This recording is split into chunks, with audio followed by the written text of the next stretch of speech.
Hi గారు కనబడు channel ప్రస్తుతం మనతో పాటు దాము బాలాజీ గారు సీనియర్ జర్నలిస్ట్ వారితో ఒకసారి మాట్లాడదాం. సార్ నమస్కారం. నమస్తే. సార్ మంచు ఫ్యామిలీలో ఇప్పుడు ట్విట్టర్ వార్ మొదలైంది సార్. మంచు విష్ణు గారు అండ్ మనోజ్ గారు ఇద్దరు కూడా వరుసగా ట్వీట్లు ఒకరిని ఉద్దేశించి ఒకరు చేసుకోవడం చూస్తున్నాం సార్. అయితే వాళ్ళ పేర్లు మెన్షన్ చేయకుండా క్లియర్ గా అది వాళ్ళని ఉద్దేశించి చేస్తున్నారని అర్థమవుతుంది. అటు మంచు విష్ణు గారేమో మంచు మనోజ్ ని కుక్క అని సంబోధిస్తూ పెట్టిన ట్వీట్, ఇప్పుడు మనోజ్ కూడా ఫ్రాడ్ కుక్క అని చెప్పేసి ట్వీట్ చేశారని చెప్పేసి కూడా వార్తలు వినిపిస్తున్నాయి. మరి ఆ ట్వీట్ల వెనుకున్న అర్థం ఏంటి, అసలు ఏం జరుగుతుంది, ఇప్పటి వరకు వచ్చిన ఈ మంచు వివాదంలో ఏమైనా డెవలప్మెంట్స్ కనిపించాయి సార్? మంచు ఫ్యామిలీలో మంటలు ఇంకా ఆరలేదు, అవి రోజు రోజుకి పెరుగుతున్నట్టుగానే కనబడుతుంది.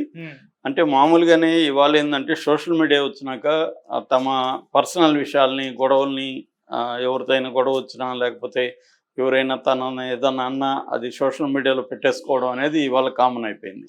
అంటే పబ్లిక్ అటెన్షన్ కోసం, రెండోది పబ్లిక్ సింపతి కోసం, నేనే కరెక్ట్ అని నిరూపించడం కోసం, లేకపోతే తమ ప్రత్యర్థుల్ని దోషులుగా సమాజంలో నిలపడం కోసం ఈ రకమైన పద్ధతుల్ని అందరూ ఫాలో అవుతారు. మనం మామూలు పీపుల్ కూడా వాళ్ళని ఎవరైనా అంటే స్క్రీన్ షాట్ తీసి పెట్టడం, ముఖ్యంగా అమ్మాయిలు అయితే ఎవరైనా అబ్బాయిలు చాట్ చేస్తే అందులో తమకు నచ్చనిది ఉంటే ఆ చాట్ తీసి పెట్టడం, రెండోది ఫ్రెండ్స్ అయితే వాళ్ళని బ్లాక్ చేశాను, ఫలానా వాడిని బ్లాక్ చేశాను పెట్టడం, ఇలాగా కామన్ అయిపోయింది. అలాగా సెలబ్రిటీలు కూడా ఏం చేస్తున్నారంటే వాళ్ళకి ఇంకా రెండు రకాలు ఉంటుంది. వాళ్ళ ట్వీట్లు హిట్ అయితే డబ్బులు కూడా వస్తాయి వాళ్ళకి. సో అందువల్ల చాలామంది సెలబ్రిటీలు తమ వ్యక్తిగత జీవితం మీద కూడా ట్వీట్లు పెడుతూ డబ్బులు కూడా సంపాదిస్తుంటారు. సమంత లాంటి వాళ్ళకైతే లక్షల్లో కోట్లల్లో వస్తుంటాయి ప్రతి పోస్ట్కి. సో అందువల్ల కూడా వీళ్ళు తమ వ్యక్తిగత జీవితంలో వివాదాలను కూడా పెట్టడం, దానివల్ల తాము లైవ్గా ఉండడం. ఎందుకంటే మామూలుగా ఇప్పుడు publicity is end of the day, there is no such thing as bad publicity, everything is good publicity అని ఒక సామెత ఉంది. ఆ టైంకి నీకు బ్యాడ్గా జనం అనుకోవచ్చు, కానీ ఏదేమైనా పాపులర్ అవుతారు. సో అలాగా ఇప్పుడు ఈ మంచు ఫ్యామిలీ ఏం చేస్తుందంటే, నిజానికి వీళ్ళ కుటుంబ సమస్య ఇది. కుటుంబ సమస్యని కుటుంబంలో పరిష్కరించుకుంటే మీడియాకి కానీ మిగతా వాళ్ళకి కానీ ఎవరికి సంబంధం లేదు. ఇది వ్యక్తిగతంగా వాళ్ళ ఫ్యామిలీలో, అందరి ఫ్యామిలీలో ఉన్నట్టే ఆస్తుల గొడవలు ఉండొచ్చు, అన్నదమ్ముల మధ్య పర్సనాలిటీ తేడాలు ఉండొచ్చు, డిఫరెన్సెస్ ఉండొచ్చు, ఇవన్నీ ఉండొచ్చు. మామూలుగా మోహన్ బాబు ఫ్యామిలీలో ఏంటంటే మోహన్ బాబుకి మొత్తం 3 పిల్లలు అయితే మొదటి 2 పిల్లలు అంటే విష్ణు అండ్ మంచులక్ష్మి ఇద్దరు కూడా విద్యాదేవి పిల్లలు. ఆమె చనిపోయింది మిస్టీరియస్ కండిషన్లో. దాని తర్వాత వాళ్ళ చెల్లెల్ని నిర్మలాదేవిని పెళ్లి చేసుకున్నారు. నిర్మలాదేవికి మనోజ్ పుట్టాడు. సో ఆ రకంగా కూడా గ్యాప్స్ ఉండే అవకాశం అయితే ఉంది. సో ఏదేమైనా మనోజ్కి విష్ణుకి పడట్లేదు. విష్ణు మోహన్ బాబు పాయింట్ ఆఫ్ వ్యూలో డిసిప్లైన్డ్గా ఈ వ్యాపారాలు కానీ ఎడ్యుకేషన్ కానీ చూసుకుంటూ దాన్ని నెక్స్ట్ లెవెల్కి అభివృద్ధి చేయడానికి విష్ణు అండ్ వెరోనిక వాళ్ళ భార్యాభర్తలు ట్రై చేస్తున్నారు. అట్లాగే కొత్తగా కూడా ఇంటర్నేషనల్ స్కూళ్ళు అలాంటివి పెట్టి వాళ్ళు వ్యాపారం, 2 ఫ్యామిలీ, వీళ్ళు ఈ 2 విషయాల్లో కొంత డిసిప్లైన్గా ఉన్నాడు. లవ్ చేసినా కూడా దాన్ని చెప్పి కన్విన్స్ చేసుకొని పెళ్లి చేసుకోవడం ఇవన్నీ జరిగాయి. రెండోది ఆ అమ్మాయి కూడా దాదాపు 2000 కోట్లకి అధిపతి. వాళ్ళకి విపరీతంగా అన్ని చోట్ల, అమెరికాతో సహా అన్ని చోట్ల ఆస్తులు ఉన్నాయి. కాబట్టి బాగానే ఉంది. కానీ ఇటు మనోజ్ వచ్చేసరికి మొదటి భార్యతో విడాకులు, తర్వాత ఇష్టం లేని పెళ్ళి. ఎందుకంటే భూమా మౌనికా రెడ్డికి ఆల్రెడీ పెళ్ళి బాబు ఉన్నాడు, భైరవరెడ్డి. సో రెండోది అక్కడ అఖిల ప్రియతో కూడా ఆస్తుల గొడవలు ఉన్నాయి. ఈ అమ్మాయికి ఇంకా ఏం ఆస్తులు రాలేదని చెప్తున్నారు. సో ఇప్పుడు మోహన్ బాబు తనకి ఆస్తి ఇస్తే భైరవరెడ్డికి పోతుంది, నేనెందుకు ఎవరికో పుట్టిన అబ్బాయికి ఇవ్వాలనేది మోహన్ బాబుకు ఉంది. అలాగే మనోజ్ డిసిప్లిన్గా లేడు, ఆస్తులకు సంబంధించి కానీ వ్యాపారాలకు సంబంధించి చూసుకోవడం బాధ్యతగా లేడు, అల్లర్చరగా తిరుగుతుంటాడు అన్న ఇది కూడా మోహన్ బాబు ఫ్యామిలీలో ఇటువంటి ఒక గొడవలు నేపథ్యం ఉంది. ఈ నేపథ్యంలో ఏంటంటే ఒక ఇబ్బందులు ఉన్నప్పుడు అవి రకరకాల రూపంలో మేనిఫెస్టో అంటే వ్యక్తీకరించబడుతూ ఉంటాయి, ఎక్స్ప్రెస్ అవుతూ ఉంటాయి. అలాగా వీళ్ళిద్దరి మధ్య మెల్లమెల్లగా గొడవలు పెరిగి అది మోహన్ బాబు డైరెక్ట్గా, ఇంతవరకు మోహన్ బాబు డైరెక్ట్గా ఇన్వాల్వ్మెంట్ లేకుండా విష్ణు అండ్ మనోజ్ మధ్య ఉన్నాయి. కానీ ఎప్పుడైతే మోహన్ బాబు ఎంటర్ అయ్యాడో దాంతో అది ఓపెన్ అయిపోయింది. మోహన్ బాబు కూడా వీళ్ళిద్దరి సమస్యను పరిష్కరించలేని ఒక పరిస్థితికి వచ్చేసాడు. ఎందుకంటే ఆయన కూడా part and parts of the problem. ప్రాబ్లంలో భాగమైన వాళ్ళు ప్రాబ్లంను సాల్వ్ చేయడం కష్టం, వేరే వాళ్ళు చేయాలి. ఎందుకంటే ఆయన క్లియర్గా విష్ణు సైడ్ తీసుకునేసాడు, ఈ అబ్బాయిని వ్యతిరేకించడం మొదలుపెట్టాడు. అది ఈ అబ్బాయికి కూడా మంచు మనోజ్ కూడా కోపం వస్తుంది, బాధేస్తుంది. ఎందుకంటే సమస్యని మా ఇద్దరి మధ్యలో కూడా ఆయన పరిష్కరించుకుంటే ఆయన ఒకవైపు వెళ్ళిపోయాడని ఇది తనకుంది. సో ఇలాగే ఇది కాంప్లెక్స్ ప్రాబ్లం అయిపోయింది. మన జల్పల్లి దగ్గర ఫామ్ హౌస్ దగ్గర గొడవలైనా అవన్నీ చూసాం.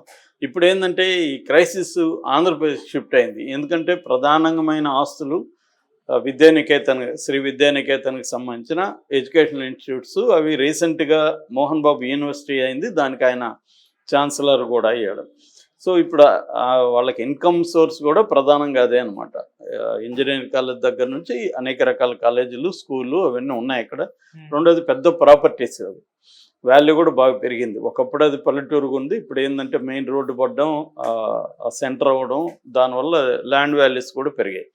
సో గొడవ అంతా అక్కడికి షిఫ్ట్ అయింది. ఆల్రెడీ కాలేజీలో కొన్ని ఇష్యూస్ ఉన్నాయి. అదేంటంటే విద్యార్థులకి మధ్యాహ్నం భోజనం కంపల్సరీ చేయాలని చెప్పి రేట్లు ఎక్కువ పెంచడం, రకరకాల పేరుతో ఫీజులు వసూలు చేయడం, దీని పట్ల అక్కడ ఉన్న పేరెంట్స్లో కూడా అసంతృప్తి ఉంటే దాన్ని మనోజ్ ఉపయోగించుకొని ఆ ఇష్యూని బయటికి తేవడంతో అసలు ప్రధాన ఆదాయం వనరుగా ఉన్న ఎడ్యుకేషన్ ఇన్స్టిట్యూట్కి చెడ్డ పేరు తేవడానికి మనోజ్ రంగంలో దిగాడు, బయటకు వచ్చాడు. దాంతో అది ఇంకా కాంప్లెక్స్ అయిపోయింది ఇష్యూ. సో ఈ క్రమంలో మొన్న సంక్రాంతికి మనోజ్ మళ్ళీ అక్కడికి వెళ్ళి ఏదో ఒక గొడవ చేయడానికి వెళ్ళినట్టే మనకు కనబడుతుంది. ఎందుకంటే సమాధులకి పోయి చేయడం అనేది అదే టైంలో చేయాల్సిన అవసరం లేదు, కావాలనే అది ప్రోగ్రాం పెట్టుకున్నట్టుగా అవుతుంది. ఎందుకంటే పెద్ద ఎత్తున అతను దాదాపు 400-500 మందితో ర్యాలీగా రేణిగుంట ఎయిర్పోర్ట్ నుంచి రావడం, అక్కడ గొడవ పడ్డం, కిరణ్ అని అక్కడ పనిచేస్తున్న మేనేజర్ మీదకి దాడి చేయడానికి రావడం, గేట్లు దూకి ఆ సమాధులు, వాళ్ళ అవతాత సమాధుల దగ్గరికి వెళ్ళి అర్పించి రావడం, ఇవన్నీ చేశాడు. అట్లాగే నారావారిపల్లిలో లోకేష్ ఉంటే లోకేష్ దగ్గరికి పోయి కూడా ఒక 20-25 మినిట్స్ సమావేశం ఆడారని చెప్తున్నారు. అంటే మరి ఆయనతో ఏం మాట్లాడే తెలీదు. సో ఇప్పుడు దాని తర్వాత ఏమైందంటే ఇద్దరు ట్వీట్లు వారు మొదలుపెట్టారు. ముందుగా విష్ణు మొదలుపెట్టాడు. విష్ణు మోహన్ బాబు యాక్ట్ చేసిన రౌడీ అనే సినిమా రామ్ గోపాల్ వర్మ డైరెక్ట్ చేశాడు. దానికి సంబంధించి ట్వీట్ ఏం పెట్టాడంటే దాంట్లో ఒక డైలాగ్ ఉంది, one of my favourite films ఇది, అట్లాగే one of my favourite directors, ఆయన డైరెక్ట్ అయిన సినిమాలో నాకు నచ్చిన డైలాగ్ అని, ఈ డైలాగ్తో నేను మోహన్ బాబు 50 MB50 అని పెట్టాడు. మోహన్ బాబు ఇండస్ట్రీకి వచ్చి సినిమా ఇండస్ట్రీకి 50 ఏళ్ళు అయిన సందర్భంగా సెలబ్రేషన్స్ చేస్తున్నారు కాబట్టి MB50 అని పెట్టారు. అదేంటంటే ప్రతి కుక్కకి సింహం అవ్వాలని, అంటే సింహం అవ్వాలని ప్రతి కుక్కకి ఉంటుంది, కానీ వీధులు మొరగడానికి, అడవిలో గర్జించడానికి తేడా ఉంటుందని, కనీసం వచ్చే జన్మలైనా నువ్వు తెలుసుకుంటావన్న ఆశ అని చంపడానికి ముందు మోహన్ బాబు డైలాగ్ దాంట్లో. ఓకే, ఆ డైలాగ్ని ఇతను పోస్ట్ చేశాడు. దీంతో ఏంది, ఇతను కుక్క అని, మనోజ్ కుక్క అని విష్ణు ఉద్దేశం అని చెప్పి ఇంకా అందరూ రాయడం మొదలుపెట్టారు. ఎందుకంటే అది కనెక్ట్ అవుతుంది. అంటే నువ్వు కుక్క, నేను సింహంరా, నువ్వు ఎప్పటికీ సింహం కాలేవు అనేది పెట్టాడు. దానికి కౌంటర్గా మనోజ్ ఏం చెప్పాడంటే, మన కృష్ణరాజు సినిమాల్లో ఉండి తాండ్రపాపరాయుడు, భక్త కన్నప్ప, బొబ్బిలి బ్రహ్మన్న ఈ సినిమాలో ఉండి స్టిల్స్ పెట్టి కింద ట్వీట్ చేశాడు. కన్నప్పతో రెబల్ స్టార్ కృష్ణరాజు లాగా సింహం, కన్నప్పలో రెబల్ స్టార్ కృష్ణరాజు లాగా సింహం అవ్వాలని ప్రతి ఫ్రాడ్ కుక్కకి ఉంటుంది. ఇతనేం ఫ్రాడ్ కుక్కని యాడ్ చేశాడు. ఫ్రాడ్ కుక్కకి ఉంటుంది, నువ్వు ఈ విషయం నువ్వు ఇదే జన్మలో తెలుసుకుంటావు. అతనేమో వచ్చే జన్మలో అని రాశాడు, ఇతనేమో ఇదే జన్మలో ప్లస్ ఫ్రాడ్ కుక్క అని అన్నాడు. అది డైరెక్ట్గా దాని కౌంటర్ అన్నాడని అర్థమైపోతుంది. దీంట్లో పెద్ద అర్థం కాని ఏం లేదు. అతను విష్ణు మనోజ్ని కుక్క, అది కూడా నువ్వు సింహం అవ్వాలనుకుంటావు, నువ్వు అవ్వలేవురా, నువ్వు కుక్కవే అనేది అతను చెప్తే, ఇతనేమో నువ్వు ఫ్రాడ్ కుక్కవరా, నువ్వు సింహం అవ్వాలనుకుంటున్నావు, నువ్వు ఆ విషయం ఏ జన్మలో తెలుసుకుంటావు, అంటే నువ్వు సింహం కాదు కుక్కవే, అది కూడా ఫ్రాడ్ కుక్కవే అనేది ఇతను అన్నాడు. ఇది అంటే మనకి సిల్లిగా ఉంటుంది కానీ వాళ్ళ ఫ్యామిలీకి మాత్రం ఇబ్బందికరమైన అంశమే. ఇద్దరు కూడా వాళ్ళు ఏమన్నా ఉంటే దీన్ని ఇలా పబ్లిక్లో పెట్టుకోవడం ద్వారా సమస్య పెరుగుతుంది తప్ప తగ్గదు. దానివల్ల సిల్లీగా ఉంటుంది. వాళ్ళు మొత్తం ఇప్పటి వరకు ఎంత లేదన్నా మోహన్ బాబు చాలా అనేక కష్టాలు ఎదుర్కొని ఆయన 50 ఏళ్ళు సినిమా ఇండస్ట్రీలో ఉండడం మామూలు విషయం కాదు.